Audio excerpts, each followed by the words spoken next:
Welcome back to 7th Grade Mustache. On today's episode, we'll be speaking about the fire horse. In the Chinese zodiac system, each month is dedicated to an animal. And for that particular year, there is an element of nature that corresponds to that particular animal for that particular year. For this year of 2026, we will be entering the year of the fire horse. Like a horse, a lot of excitement and a lot of abrupt, fast changes. Things that are fast moving and changing rapidly. Fire does three things extremely well.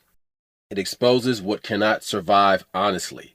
It destroys what is already dead but still being performed. And it forces new life to emerge where the ground looked barren. That is the governing pattern of fire. And in the personal lives of people, what you will find is what isn't real will not hold. What is real won't go away. What wants to grow stops waiting politely. A fire horse year is not a neutral zone that everyone experiences the same way. It is charged like the air before lightning. And certain people stand closer to the storm than others. For some, 2026 will feel like an acceleration. You will see coincidences stacking on top of each other. Doors opening fast.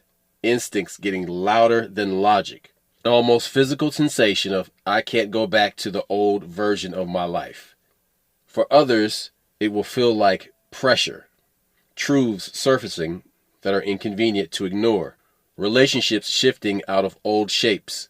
Jobs or identities that once fit are becoming tight and squeezing and suffocating. New responsibilities or changes that can't be postponed.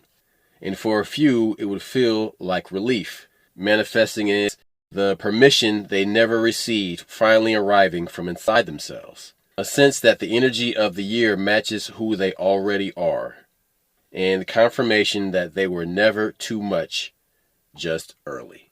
This year started off with the invasion of Venezuela.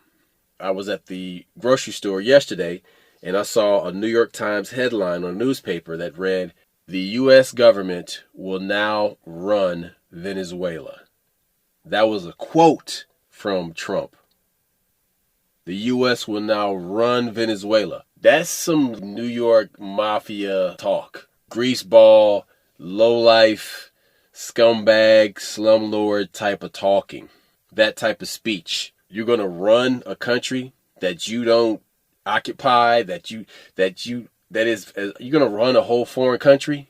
Ain't nobody voted for you. And the thing is, he pissed off so much of his base doing that shit.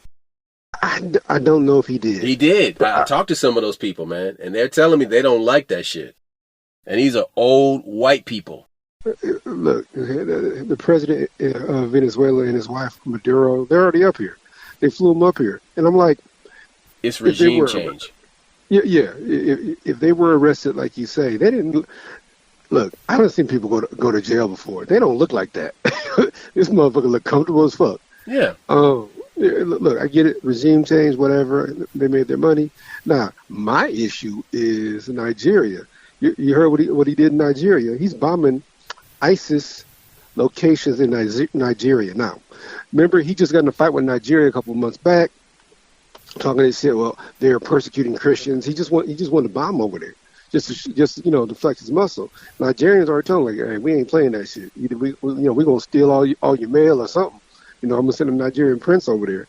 And so, what he did was, now this is something going back way back about 7 years ago, where there's ISIS in Nigeria and they took over Nigerian oil wells, and that's what I'm thinking. So, are you trying to liberate some oil wells? It started off as Boko Haram.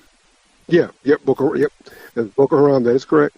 And then they all of a sudden became ISIS or some bullshit. So, but I'm like, why are you bombing ISIS over there? And because they want the oil, and white people have always been going to Nigeria trying to get the oil. It was the Brits before, now it's the Americans. Look, that's why Burkina Faso is so important. Yeah, that's why it's so important, because he didn't just expel France. He just didn't expel England. He also expelled their companies, and that's the whole issue.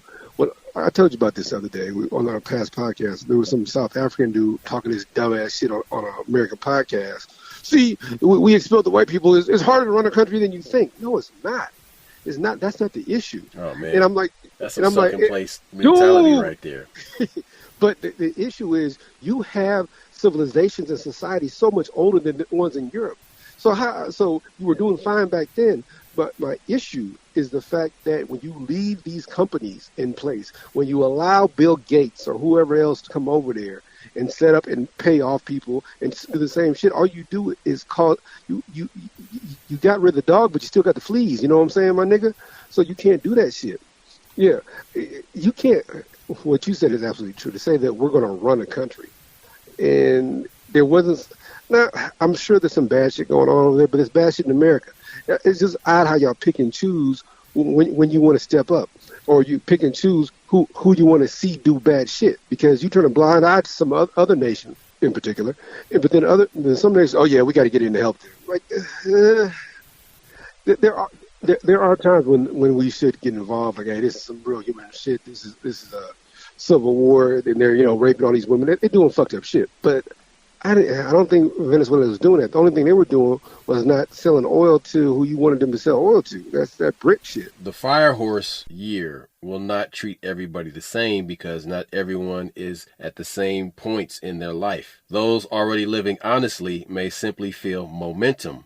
Those living in contortion tend to feel pressure and stress. This is why some people call the fire horse years breakthroughs, and others call them upheavals. They aren't describing different years. They're describing different perspectives. Different point of views, yeah. Yep. Their distance from the truth that they've been avoiding. The thing about that truth thing is sobering. And some people don't want to have a clear head. You know what I'm saying? Some people don't want to see clearly. They like being confused, or they like being mixed up, or they enjoy. Some people don't want to be successful. Some zodiac years encourage patience. Some reward strategy. The year of the fire horse rewards something else entirely. Fire horse years are rare because the personality that they symbolize is rare. In traditional Asian culture, they are even feared. Families avoided having children that year. Schools recorded dips in birth rates. When you look at the history, the superstition makes sense. Fire horse years don't bring mild adjustments. They bring irreversible turning points. The last fire horse year was 1966, and revolutions were ignited. Rebellions sparked, and rules obviously were broken. Entire generations stopped asking for permission. 2026 will be one of those years where you will see that type of change. So the horse in Chinese astrology is already strong enough energy on its own. It represents an independent mind, quick movement, charisma that others notice, hunger for experience rather than theory, refusal to stay where the spirit has already left. Add fire and the horse stops being symbolic and becomes combustive. The fire horse exposes what cannot survive honestly, destroys what is already dead. So you're talking about like symbiotes or parasites, shit that lives off other people. People, I know this. When me and you were kids, our parents raised us to be adults. Sometimes it might have been offensive, might have hurt our feelings a little bit, but we were never meant to need somebody. Like, if you're lifting something heavy, my nigga, you need, hey, get the other side. But I'm saying, but we were taught to be self-sufficient, though. You got to also understand something, though. The society that we were in at the time, it inspired heroism. It provoked kids to take action and be heroes. And there were all these images of powerful people in popular culture. This whole idea of a weak, nebbish kind of guy, that was always in the background. And then Revenge of the Nerds came out, and you slowly saw this stuff start to creep into more and more of these movies. Hold it. I don't agree with that. No, because Revenge of the Nerds became 40-Year-Old Virgin and Judd Apatow movies. Okay. How about this? When we were kids and we grew up, you would have every show that had a kid would have the kid encounter a bully. This time, Rick Stratton, he met a bully in 3rd grade. And what did they do? The dad, mom, whoever, put up your dukes. They taught you how to fight. Okay, all right, because every kid wanted to be a ninja. Every kid wanted to go and enroll in a martial arts school because martial arts was an equalizer. Like they had a movie, My Bodyguard. Like you No, had dog. whole. Even though it came out before we were born, Enter the Dragon, Fist of Fury, Bruce Lee, what he did to the black community cannot go underappreciated. Well, hold it. Because Like, no, wait. remember, Bruce Lee filled up so many martial arts schools with black kids. Because here was this man of color that was a tornado. Guess what? He was a dragon, born in the year of the dragon, but what was his element? Fire. He was a fire dragon. That is why he was so explosive in his life. Look, when we were kids, you would see TV shows, different strokes. Remember Arnold had the Gooch? We made fun of that shit. But I'm just saying, all these shows had a bully. And somebody would teach the kid how to put your dukes up, fight. And that's what's so funny about Friday. Friday was an old movie. Listen, Friday is basically one part different strokes. That's all that shit is. No, I was about to go. Friday is nothing but a movie from the 70s, a TV show from the 70s made in the 90s, my nigga. That's all it was. And I think people don't understand what I'm saying here. This fire thing, that was our normal existence at one point. That was the norm. And so when you got people that try to avoid that shit, that lets you know that not everybody's healthy into it. Okay, look at it this way. Some years pass like background noise. You don't You even live them, you mark birthdays, it's static. you pay the bills, but when you look back, they kind of blur into each other. But then there are those years that stand out. There are years that are resonating in your memory that you can close your eyes and step into those moments right now. You can discuss G.I. Joe, Transformers. You can talk about motherfucking Return of the Jedi. You can talk about Star Wars. You can talk about the first time you got online on the internet. You could talk about the first time, you got your driver's license, you started driving a car. You could talk about your experience with September 11th. You can talk about if you made it to the Million Man March. You can talk about the first hip hop concert you ever went to. You can talk about the first time you kissed somebody. You know what I'm saying? You can talk about the first time you lost your virginity. These things stand out in your mind. Look, that's what makes certain years special. And that's why other years are just kind of, like you said, background noise. Here's the deal. What we're saying is that you should not shy away from the fire. Don't worry about getting burned. No, we got to be firemen. We run to the fire. You have to recognize that change, sometimes good, sometimes bad. But if it's the truth, that's what this shit is about. It's about the truth. And like I said, when the brother sat there and said, when Roscoe said, things that can't sustain themselves, that should tell you right there, like don't get me wrong, like I said, I just remember we were kids, and they would have a guy with no arms, and he was playing drums and shit, and we weren't walking in the gymnasium until us close our eyes, and all of a sudden you hear somebody playing the drums. You open your eyes, a nigga playing with his feet. People were meant to overcome and persevere and still be amazing. Like I said, one of the things that bugs me, and I keep bringing this up, they want you to feel guilty if you're poor and have kids. Like, you can't buy your kid this, or you don't need money to be a good parent. That comes from a monarchy, though. That comes from a caste system. That comes from, rule by kings. It does. Yeah, hold it. That's a situation unto itself. But I'm referring to, like, right now, I got a homegirl, lost custody of her son. Again, she didn't break any laws. She overslept. So, you can't afford to be there. You don't have a car. They don't say it's wrong for you not having a car. They just so you need to pick your kid up at this time, and if you're 25 minutes late, then we're calling CPS. That shit. So they don't make it legal. They just make it super uncomfortable. You sit here and people, food stamps. And that's another thing. When we were kids, they didn't have all this shit. They had food stamps. That was it. These motherfuckers talking about, there was a couple churches that might have had a food drive, but all these other motherfuckers, all these pantries, all this shit, they didn't have that shit when we were kids. My mom didn't have those options. And I had a fight with my dad one time. I had to argue with my dad about some shit. He's like, why didn't you pay child support? Why didn't you do this? Oh, my mom never got food stamps. She made too much money. Your parents made too much money. And then I'm not criticizing anybody. That's not what I'm doing. But I'm saying that we came up in a world where you had to win. There was no other choice. My mom was like, hey, sometimes you buy food, sometimes you pay bills. I usually bought food first. I got a child, that shit. And then, so this idea that people want to make you feel guilty because you can't do certain shit, nah, man. That's why this is so important that depending on the government, like this nigga, like you just said, we brought up, our president is picking fights with motherfuckers for no reason. That nigga's a bully. So somebody gonna stand up to this nigga and we gonna have a problem. And the thing is, it's the rest of us that don't. It's the rest of us. It's the Americans that get hurt or injured or whatever. Can't So can't do. in a fire horse year, you want to be really in alignment with your morals, and you want to be as clear with your intent as possible. There are people that say a year doesn't feel natural to them, or it doesn't feel natural to everyone. This is a year that interacts with your life as it actually is, not as you present it. It brings things into alignment. It amplifies them. If they are misaligned, it exposes that fracture. This year isn't hostile, it's honest.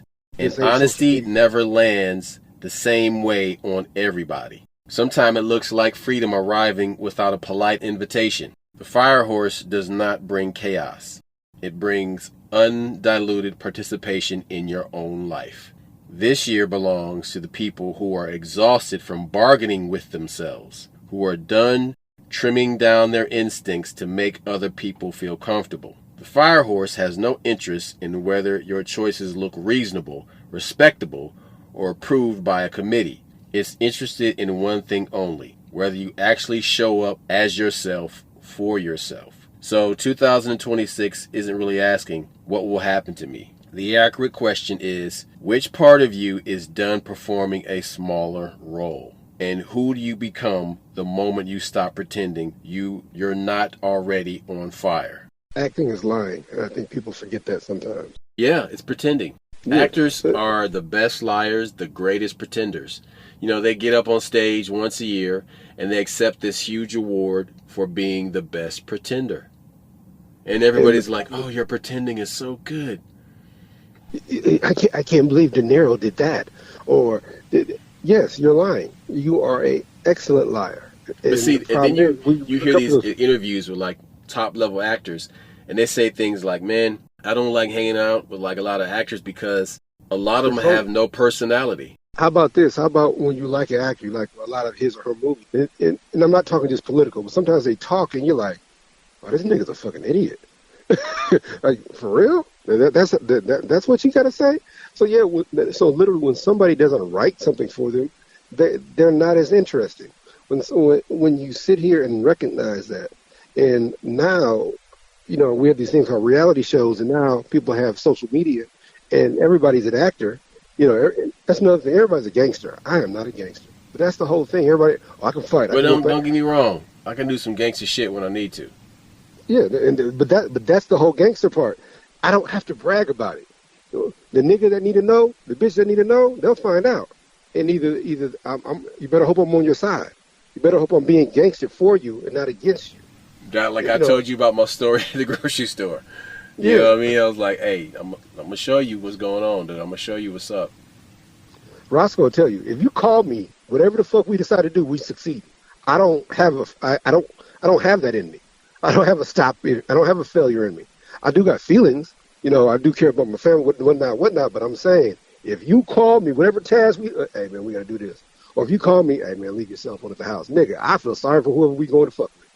Because we going to fuck, we going to fuck them up. But once you decide, one thing like what people don't understand, like unless you have a job where you get to manhandle people, like a security job, where like a bouncer, people don't really understand.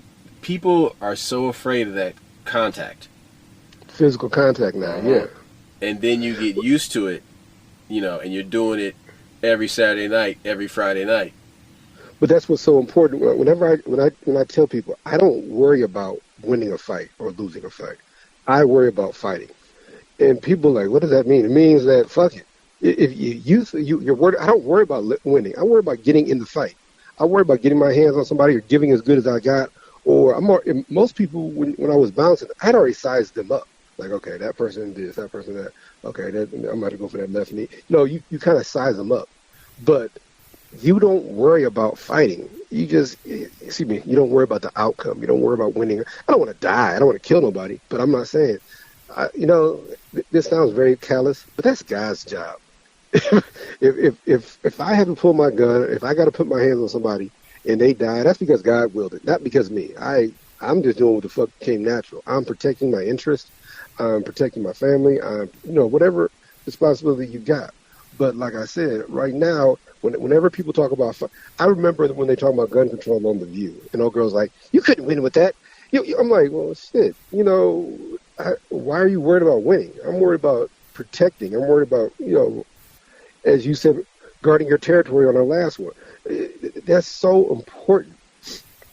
Sometimes, like I said, success looks differently in different situations. Success ain't always, hey, I'm the champion. Success sometimes is, hey, we ain't gonna fuck with that nigga no more. And you got, that's what you got to deal with, and that's how this is. Don't be afraid of the fight. Don't be afraid of that. Don't worry about the outcome. You gotta get in there and do what's right for your family and you. So, one thing people that are trying to forecast the future aren't really seeing is how fast these changes are coming. And with all these job cuts that are happening and artificial intelligence replacing a lot of jobs, then you have, these acts of war that happen in places like Venezuela. That was an act of war, dude.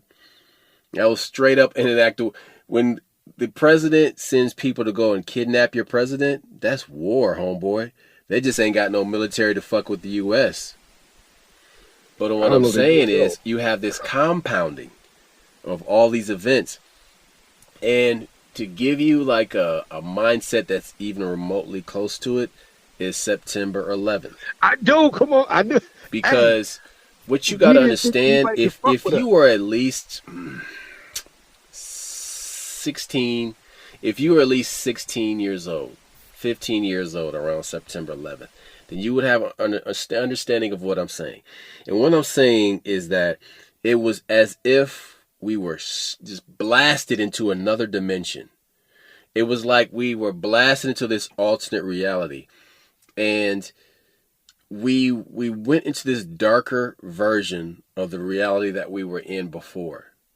There was this innocence to American life, even though we had racism and prejudice still and all that stuff with the stop and frisk, and police brutality and all that bullshit and racial profiling and unfair hiring practice and all that bullshit. There was still like an air of like you could still get by in America. When September 11th happened, it was so extreme. It's such an extreme shift that you could just feel it everywhere, that we had entered the surveillance state. And my only concern with this rise of technology is the rapid deployment of technology into every part of your life to be used against you. There's this city, there's this white town, it's a white suburb of Atlanta, it's called Kennesaw. And Kennesaw just paid for this $30 million police training facility. Okay?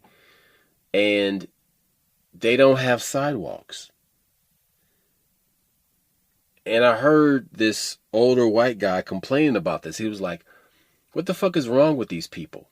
He was like, they spent $30 million on a police training facility, but they won't pay for sidewalks.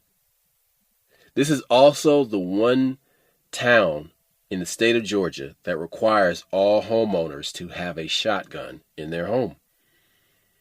Well, I'm cool with that. I'm all about the Second Amendment.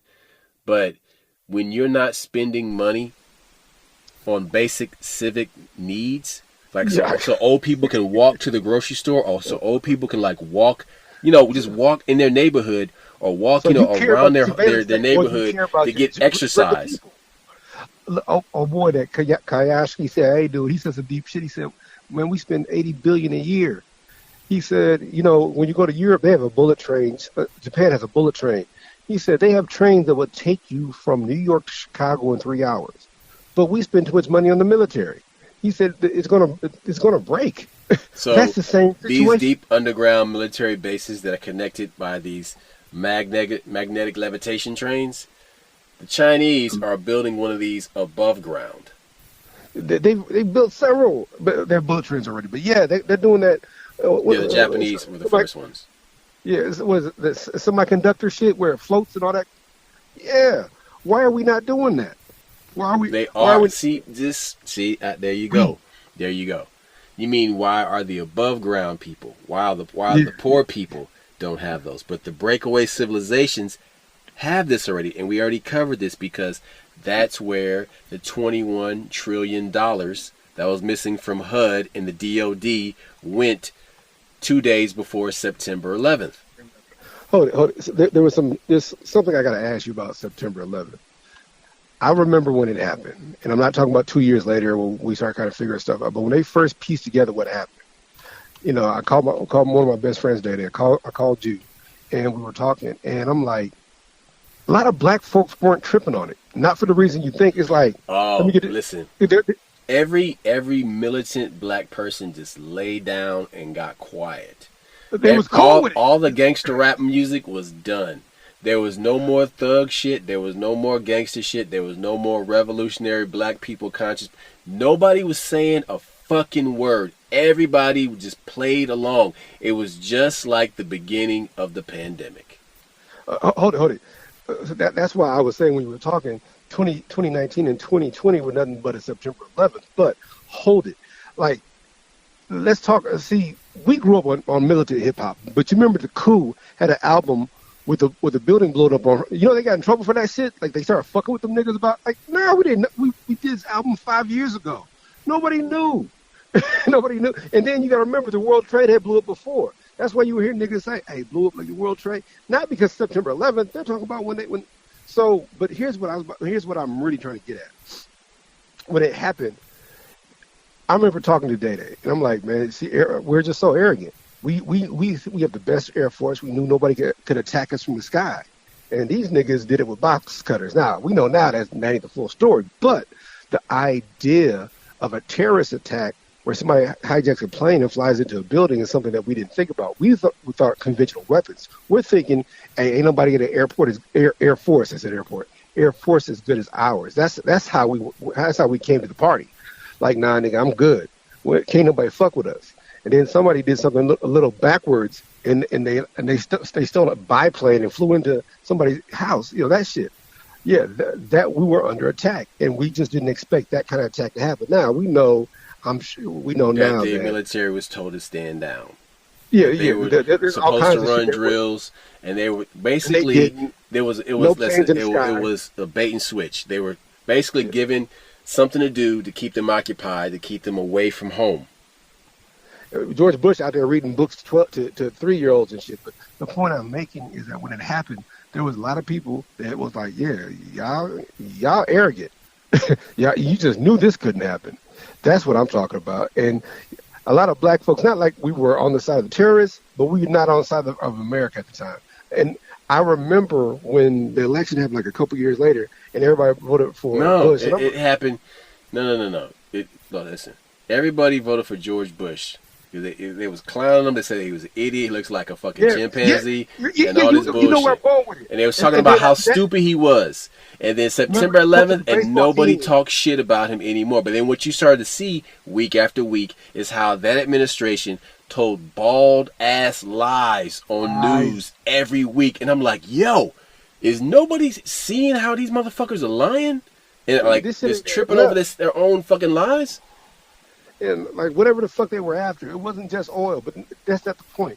The point is, like when we first, I'm not talking when we figured shit out, we knew we were being lied to, or we didn't. And then know Ellen is at a baseball game with this dude 15 years later, 20 years later, like he's like some cool ass old guy and shit. And I'm like, oh, but Ellen got dirty draws anyway. You know what I'm saying? So, yeah. And so, like I said, the point I'm making is that fire that Roscoe's talking about, It might come from anywhere. It might come from the sky. It might come from a letter bomb. We don't know where that fire is going to come from. But I'm just trying to let y'all know, like, don't be afraid of it, nigga. That's what we're running on. What this is really saying is the fire is inside of you. That's where the fire is. You will not be polite and quiet anymore. Hey, cordial's meant for a certain place. You know what I'm saying? I'm professional. I'm big on respect. You know what I'm saying? I try to be respectful. But when you are in a situation where you're like, hey, excuse me, I'm sorry. Or, I give them 2 or 3 times. After that third time, well, fuck it. I'm going to hit you. Nigga, like, so let's just see what happens next. Fuck it. But that's what's going to happen is you're going to see some shit that you don't agree with, and you're going to speak on it right away. There'll be the delay time between how should I approach this will be milliseconds, because that will cut down between your decision on how to deal with it and how you actually deal with it. And do not make it an emotional response. This is not about emotion. This is not about just an honest response. Yeah, this is outrage. No, this ain't right. This is not how you treat people. This isn't what should be happening. Just stop being afraid of speaking up and thinking that you're wrong for speaking up. Now, you say something stupid, you speak up, we're gonna make fun of you. That's one thing about black folks. We address that. Like, this dumb motherfucker said this, but you can live that down. There's times when you didn't speak up and you feel that shit years later. Well, everything from a woman to a job interview to, hey, I saw some what I consider injustice and I didn't speak up. No, I don't have too many of those because I spoke up. I defended I defended a guy back when I was in Upper Bound. People were teasing him, and I forgot that I defended the guy. Fast forward like 20 years later, me and my partner we went to the strip club and we run into this guy at another club, and this nigga had mascara on. I'm like, yeah, maybe he was fruity. And he's telling him like, hey man, Duct Tape defended me, man. He's about to fight these 3 guys over me. I'm like, now I'm looking back like, man, maybe you had it coming. But I vaguely remember that, but I try to make sure that I'm that guy. My brother just told you we were heroes. We were raised to be heroes. To take action. Heroic. And I always tell this joke, but people think I'm joking. When I was a kid, I wanted to be Spider-Man. That was my fucking job. I desired job was Spider-Man, my nigga. Not a fireman, not a police officer, not a damn sure not telemarketer, nigga. But a Spider-Man. Is because you do the impossible. I should say implausible. Not too much is impossible. A lot of shit is implausible.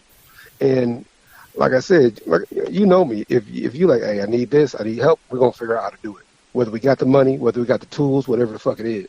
If I gotta go talk to the president of a motherfucking company, we gonna do that shit. This is not the year to sit on the couch. This is not the year to be on your ass talking about woulda, shoulda, coulda, because that's only good for hand grenades, shotguns, and horseshoes. Okay? This ain't the time to do it. All the missed opportunities in your life that you were pondering, that you've been sitting back on and retrospectively thinking about, oh, this way and that way I could have made it better. Okay, now is the time to do it. Now is the time to make it better. This is the year for do-overs. If you want a do-over, this is your window. But don't wait until the end of the year. Start now. In the remaining 350 days left in this year, set it off. Hey, so I called my old roommate, right? Because I saw a business opportunity for him. And I was looking at some of these sheriff auctions. And the ones in Florida and the ones in Louisiana got so many fucking houses. I mean, houses, apartments, duplex, you wouldn't believe. So I see one down in West Palm Beach where he used to be. I didn't realize, I forgot he had moved. But I hit him up, I said, hey man, shit, they got a fucking condo, cuz that went for $13,000. He's like, what? I said, yeah. So we talking about it, whatever. He goes, I'll have the money next week. And he gets off the phone. So he's like, just can't talk right now. There's people around. I'll have the money next week. So he calls me today and explains to me, he said, man, hey, cuz I'm taking a bunch of, he said, I'm borrowing against my life insurance. You know, I got life insurance for each kid. But one of them is a whole life policy where he's like, yeah, I can borrow against it. I'm about to take out blah, blah, blah, blah, blah. And he said, I didn't know what to do with it. You know, I'm like, he kind of did, but he didn't. I said, well, when we had our business together, that's how we messed up. These business loans, you just need 10%, and then they'll give you a shitload of money. Or the fact that you're a vet, you can go to small business, but it was just that's the opportunity shit you're talking about. Like literally, he's like, I had made a move to get the money, my own money out of my life insurance, and didn't quite have, I didn't have idea what the next move was. But then I just happened to call the nigga with that. This is what we talking about, like just shit coming together, converging at the same time, making shit happen, not living in the past, not being upset about past results, not giving up too early, nigga picking the wrong chick, nigga, or not pursuing the right chick, all that motherfucking shit. Oh my god. I'm being real with the shit. Like, one of the funniest things that ever happened to me. I love my wife, but so I told you this. I kind of told you this when it happened, but I didn't make a big deal about it. So I literally go to urgent care. I did something to my elbow or my shoulder. I go to urgent care, and there's a chick there with my wife's name, just spelled different. First name spelled different, last name spelled different, exactly the same, and she is feeling a nigga. And I'm like, in a different reality, I probably ended up with this one. You understand? Like, hey, between me and you, was she a baddie? Oh yes. Don't worry, nobody's listening.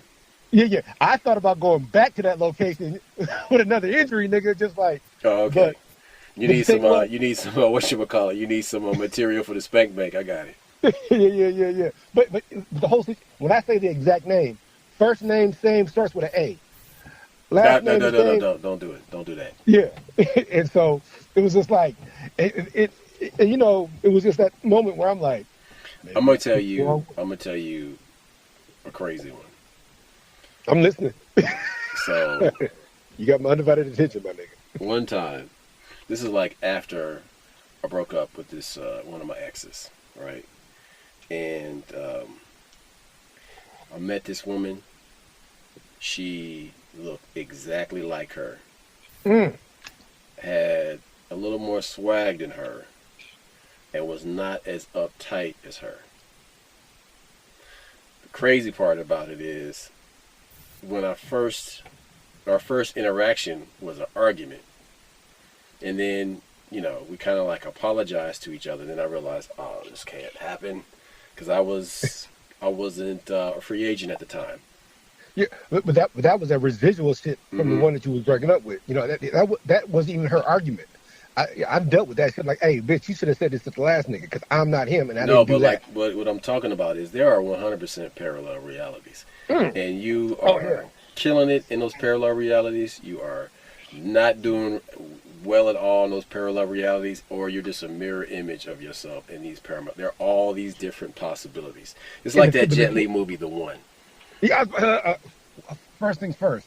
I don't like the movie, but the last 10 minutes where Hugh Law fights, where he fights the whole planet, he goes to prison planet. I'm nobody's bitch. Yeah, I love that part. Because it's a dude standing on top of a pyramid fighting everybody like he's Wolverine. And they all are coming for this nigga. They all coming. The whole planet is coming for this nigga. It was like. But what's crazy is that he can take them all. Where's the sequel, nigga? Where's the sequel? Right. Or give me just 15 more minutes. The thing about parallel realities, what makes you special is you have the ability to jump from one to the other. They run parallel, so they don't ever touch. But then what makes you special is your ability to pass through another barrier and see that parallel reality and recognize that, hey, maybe if I was here, shit would be different. But I need to be loyal to what got me here and fix what's going on in my life, because just leaving the bad stuff you did wrong. No, as a man, as an adult, as a woman, you're supposed to rectify that shit and make your life better, not go look for a better life. Now, sometimes when it comes to the relationship pool, you got to go seek out a better life. But when it comes to this other shit, yeah, it's very important that you correct shit, that you alter your own, that you be that constant in a positive way, not a negative way. Because sometimes it's us, nigga. I've been in some relationships I fucked up, nigga. But then once I realized, man, I still got ADHD and I'm seeking out negative shit and I'm causing shit. Then you know what? I'm not a symptom, nigga. But the thing about realizing that you fuck up, don't spend too much time revisiting the past. Okay, now That, that's why we're here's talking I'm about gonna this tell you horse some and Doctor everything else we're Strange talking about. shaman type of shit. There's this thing called retrocausality. Retrocausality. There are things you can go back and change if you were the only person to witness these Recognize it. things. No, Yes. no, no, no. If you, it say you were in the kitchen and you dropped the glass on the floor and there was nobody in there, clean it up, put it in the garbage can, and then go sit down in the living room for 5 minutes and Erase it. rewind, erase that moment, and then re-edit it so that it does not get broken. You just put it in the cabinet and shut the door. Hey, but see, okay, that's something that happens when you're held, when your parents hold you accountable for your actions. When you like, my daughter went to bed one time. You know, she has diabetes, and this is a long time ago. And she was just sitting there. She was at my house, and she's just sitting there. I'm like, so you peed the bed? Like, yeah. Fix it, clean it up, throw it in the wash machine, go wash. Go put some fresh sheets on the bed, and nothing ever. Nobody knows. Nothing ever happened. You don't ever be embarrassed in front of your father. That's that shit. Because when you're held accountable, you recognize, oh shit, okay, I threw a pass to the wrong team. I gotta have a short-term memory. You know what I'm saying? I gotta recognize, oh shit, fuck it, quick amnesia, fix it, and you move on. That's the whole thing. That sometimes we wallow in our emotions so much that we destroy any progress or any learning that we could have had with the situation. And then once you learn your lesson, you fix the motherfucker and you move on. Or you create another reality. Or whatever the fuck you do. But you do it. And that's the problem with people that think too much or do planning or go to meetings. You know, meetings don't always accomplish it. If you don't do what you talked about, if you don't do what, so doing is so important. Niggas run from doing like a motherfucker. So yeah, man, that retrocausality is a motherfucker, my nigga. This is the year of setting it off and doing it and not looking back. I have a vivid memory of the first grade. In the first grade, we had a track meet at my elementary school. Yep. And in that track meet, all my classmates were just kicking ass. They were winning the relay races, and they were like, you know, this kid with a Jerry curl named Anton, he was winning the sprints, Yeah. Yep. killing the game. But I smoked everybody in the long jump.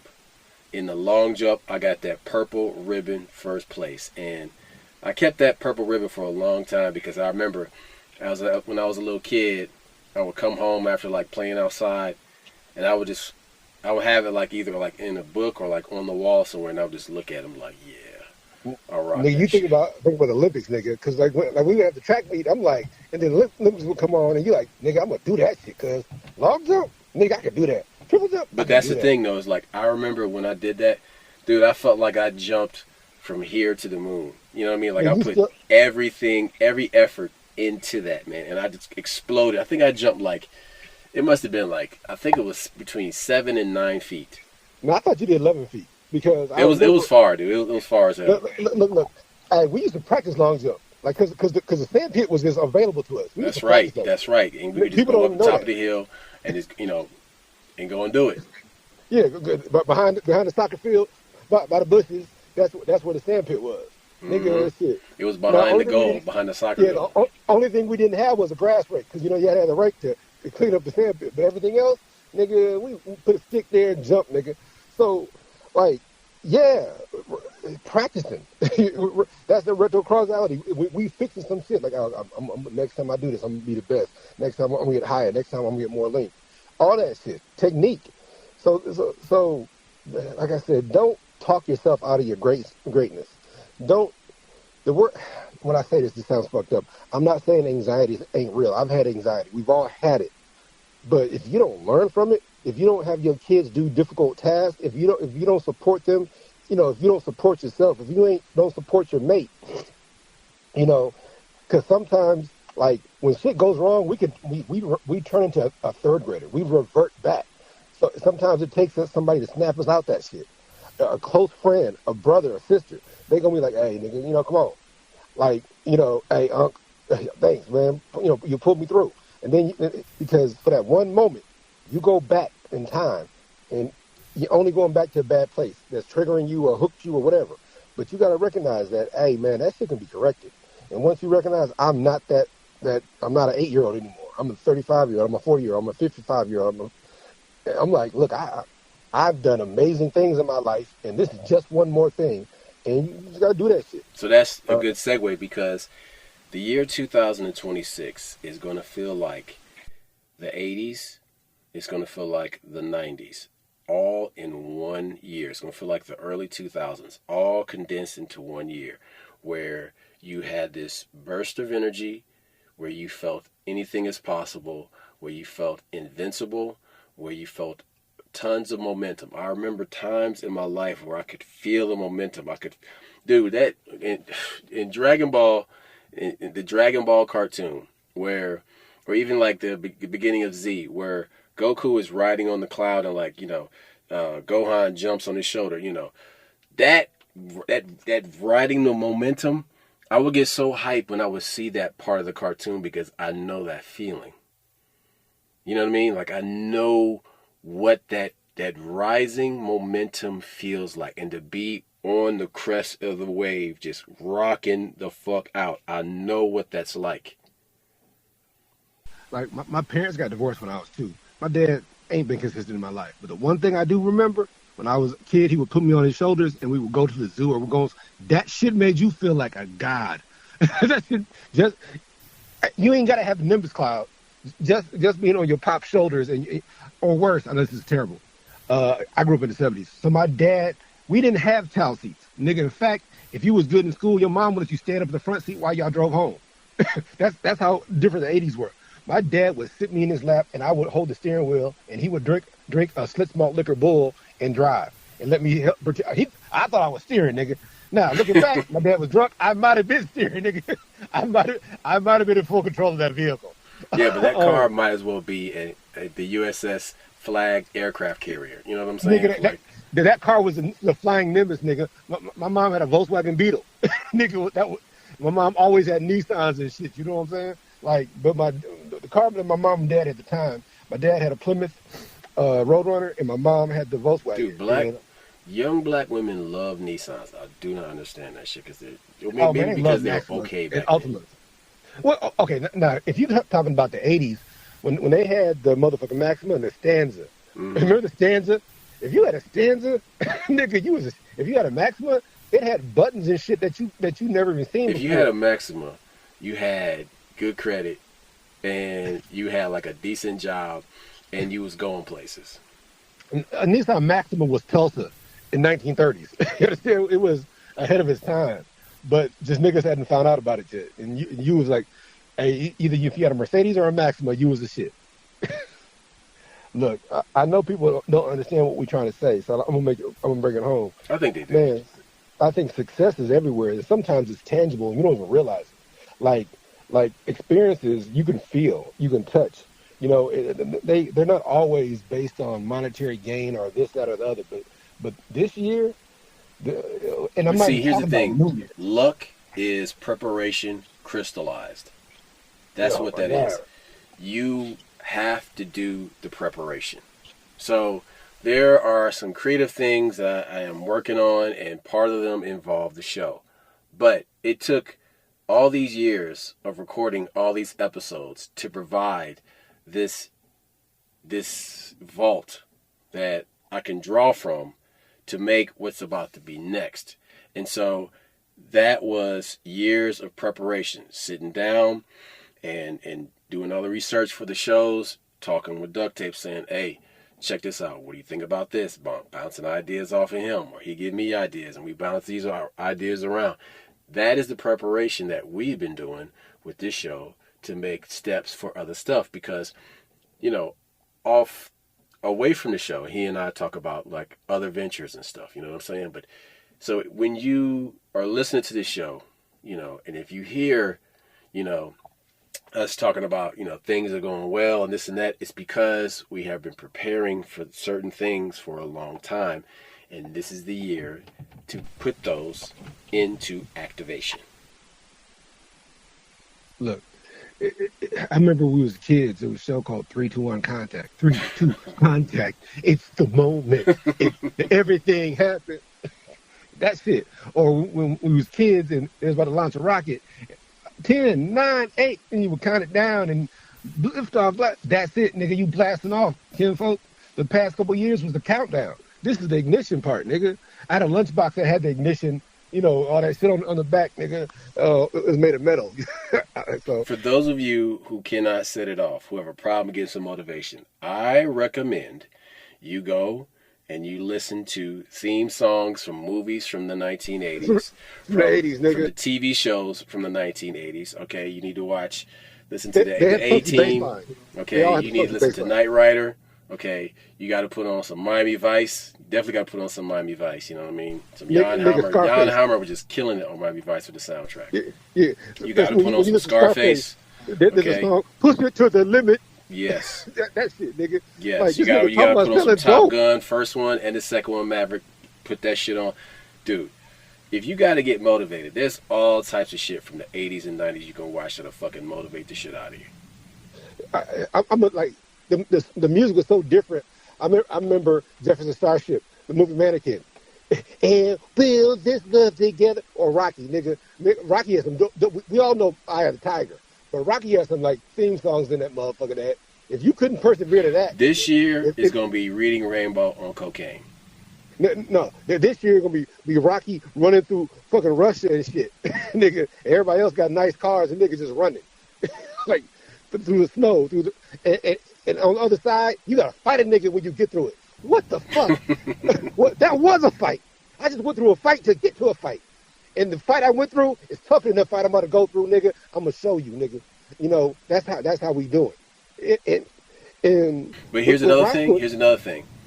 You got to be confident. You got to step forward with confidence so that you show the world that you know what the fuck you're talking about and you know what you're doing, because that will open the doors. You have to go be your own biggest. As my homeboy Tim said, you can't be one butt cheek. You got to be both. Can't be half-assed. Can't be half-assed. But here's the thing about confidence. People fake it. You don't have to fake it. You need to find your real successes. Right. You know how people say, fake it till you make it? All right. You faked it long enough. No, yes. It's making it time. I got it, dude. I got it. If you need some motivation, you need to find a VHS copy of the 1993 Bulls playoffs, okay?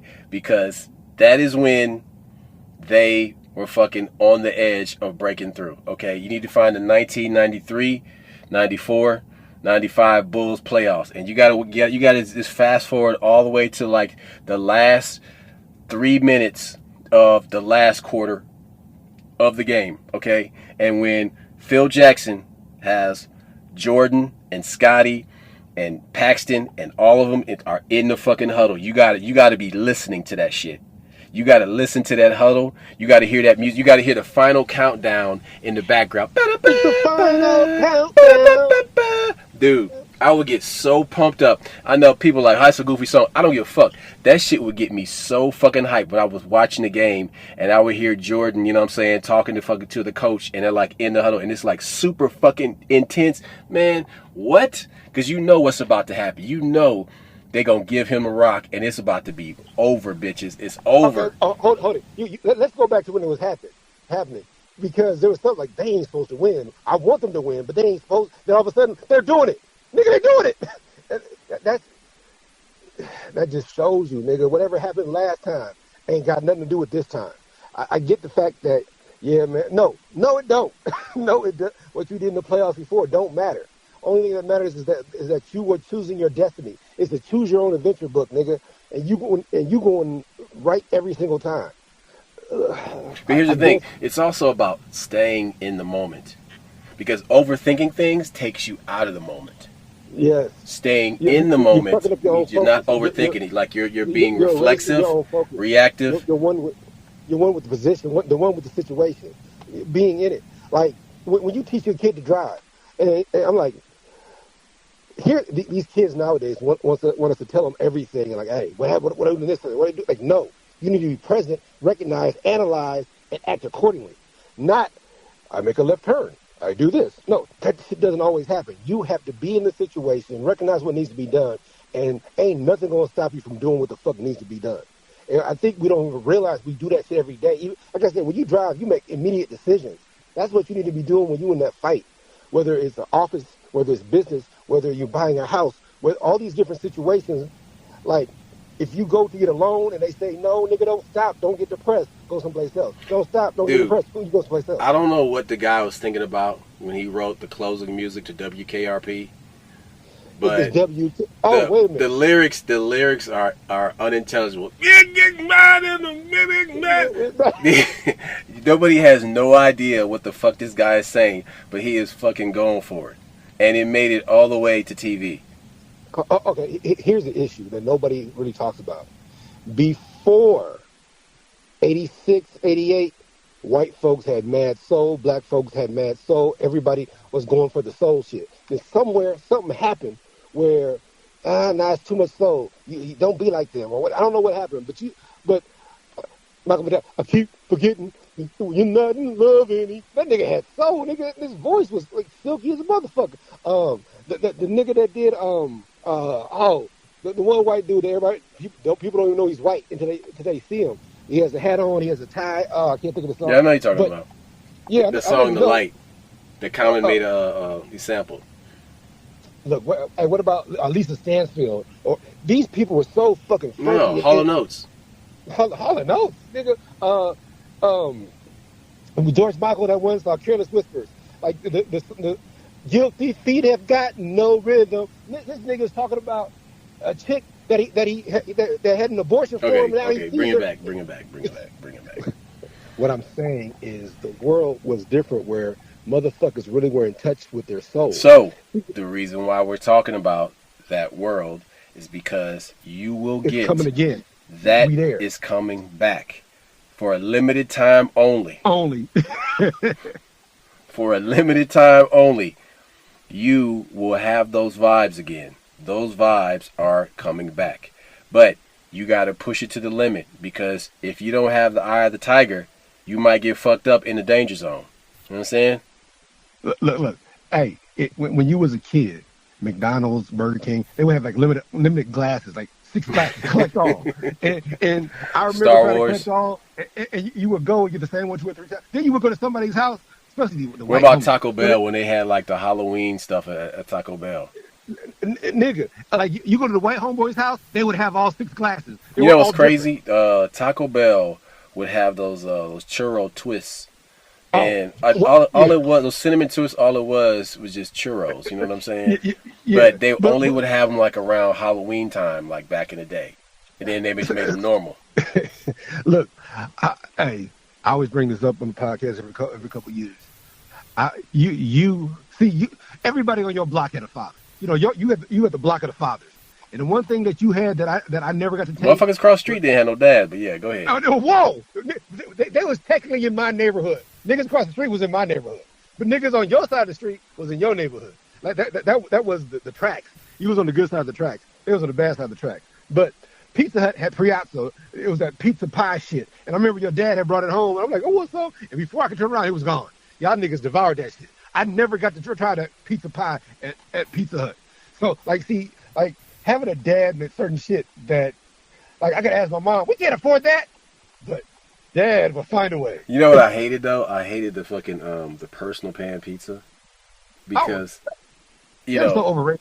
It was overrated. It was overpriced. Because, you would save up your little bit of money to go and get this thing, and you finally get it, and, in 3 bites, it's gone. I'm like, dude, I might as well go to the buffet Godfather's. Better.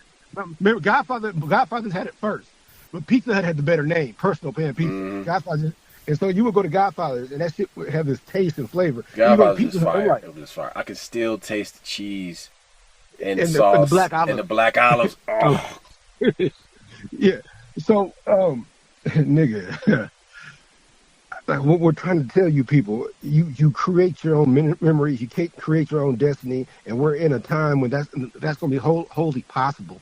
And this has nothing to do with a new year. This is a special year. See, I'm not big on New Year resolutions. My brother tell you, I hustle all the time. Hold on a second. But this is how good Godfather's was. If somebody was to clone me and the clone of me would be asked, "What do you like to eat?" Be like, Godfathers. That's how fucking good this shit is. Go ahead, finish what you say. Years later too. What the fuck is Godfathers? If you know, On a distant planet, like 1,000 years from now, I'm like, Godfathers. Like, what? It's a residual DNA from the original progenitor.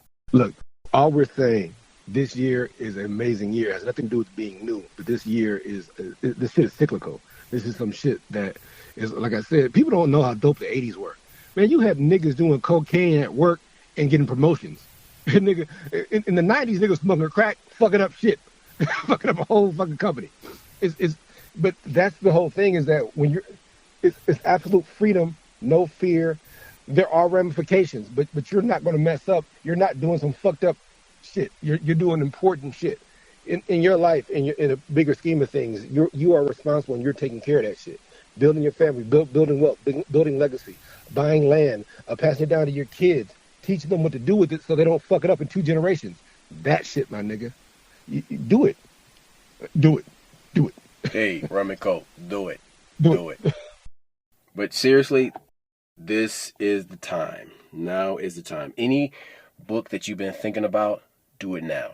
Make an outline for the book, and then, if you need to have, an AI model, help you to write the chapters, as long as you write the outline yourself, then fine, do that. Make music, make a movie, fix a car, start a business. Do everything that you wanted to do that you weren't able to, and you were blaming it on somebody else. There is no excuse now.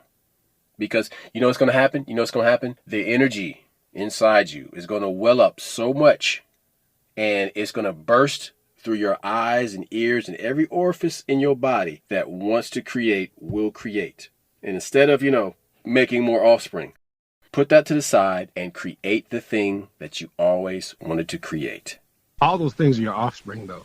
Yeah, 100%, 100%. But I'm talking about, instead of making more people, use this time to focus your creative energy into everything you always wanted to do. Because you know what? Now we have the tools to do that. We do. We have all the tools to do everything that we want now. Because I'm going to tell you something. On the other side of this is misery if you don't do these things. That's what a lot of people are going to tell you, is that if you don't do that, oh boy, you'll be like Whitman, living a life of quiet desperation. You don't want to. Unfulfilled is the worst way to live. I see unfulfilled people all the time. You can see it in their eyes. Look, Jet Li fought a whole motherfucking planet, nigga. I'm nobody's bitch. Yeah, you my bitch. And this nigga just was fighting the whole planet. If you don't know, if you don't like that whole movie, nigga, that's on you. But if you watch that last 15 minutes and you don't get hyped, nigga, I don't know what you ain't got a pulse. You was a fucking zombie, my nigga. You is a motherfucking player 3. Movies are meant to entertain and inspire. And that's why some of these movies that be like too drama for me, I'm like, ugh, nigga, for real? That could really happen. Yeah, that's the problem. Why the fuck are you watching whose daddy's this and who baby's that? Nah, nigga. You need to be watching shit that's gonna make you step outside of yourself, look at yourself, analyze yourself, step back in you, and make the corrections that need to be made, nigga. In closing, I'm gonna tell you this. In this month, right now, when you hear this, what you need to do is write down on a piece of paper what it is you got to do. Take another piece of paper and then write down in 3 steps how you can get to that goal.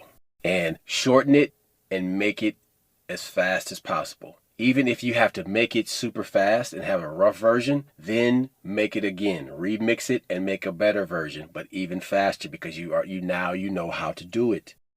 Nigga, we are triggering you. You're the Manchurian Candidate with the words, the song, whatever. We're going to trigger you for greatness, though. No, I don't want you to assassinate nobody, but I'm just saying, this is your trigger. This is your ding, ding, ding. Instead of sunken place, you're going to a great place. This is meant to inspire. This is meant to let you know that this time is fertile ground for anything that needs to be done good in your life, and you need to do that shit, my nigga, for real. This is the year of the fire horse. Set it off, do it, get it done, live your life. That's all I got. We out. Peace. Yo, holla back.